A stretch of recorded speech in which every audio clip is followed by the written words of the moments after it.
कंचा कदली अनेक आइटम खाई आज आसतु कंचा कदली को टिके डिफरेंट वे रे बनइबा बहुत हेल्दी और टेस्टी भी हो। जय जगन्नाथ। आज आसतु बनइबा कंचा कदली रसा। से 4टी कंचा कदली नबा, 2टी आलू नबा, ताकू भल भाव चोपा छड़े सोरी सोरी करके काटिबा। ए देखंतु एमती सोरी सोरी करके कदली आउ आलू को काटिबा आ ताकू पानी रे पकेइबा। पानी रे न पकेइले आलू आउ कदली कला पड़ जाए, तेणु आम ताकू पानी रे पकेइबा। तापर एबे कड़ाई रे तेल दे दबा, सेथिरे कटा हेकि रहिथिबा कदली आउ आलू को पकेइकी भाजीबा। एबे सेथिरे गोटे चमच हळदी गुंड आ गोटे चमच लूण पकेइबा आ टिके भाजीबा।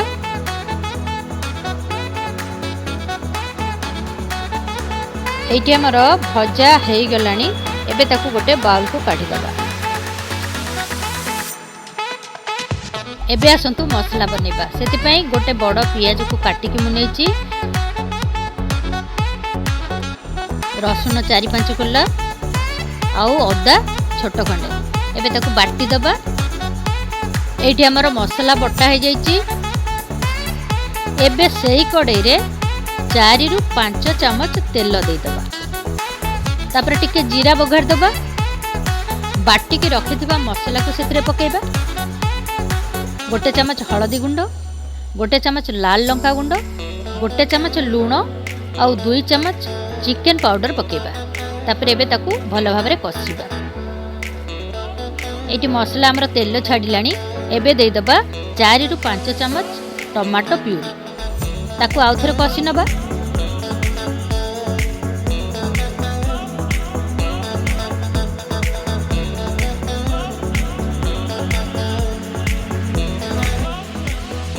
एबे भाजिकी रखिथिबा कदली आउ आलू को सेथिरे पकेइके आ टिके गुळेई दबा।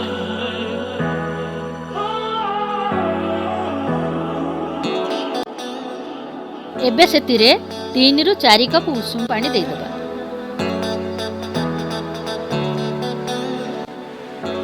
आ टिके गोळेई दबा। एबे देखंतु तरकारी हमरा सिझी गलानी, बहुत बढ़िया देखा जाउची, कलरफुल पूरा देखा जाउची। एबे सेतिरे आमे गोटे चमच गरम मसला दे दबा आउ टिके गुळेई दबा। एठी हमर कंचा कदली रसा प्रस्तुत हो गला।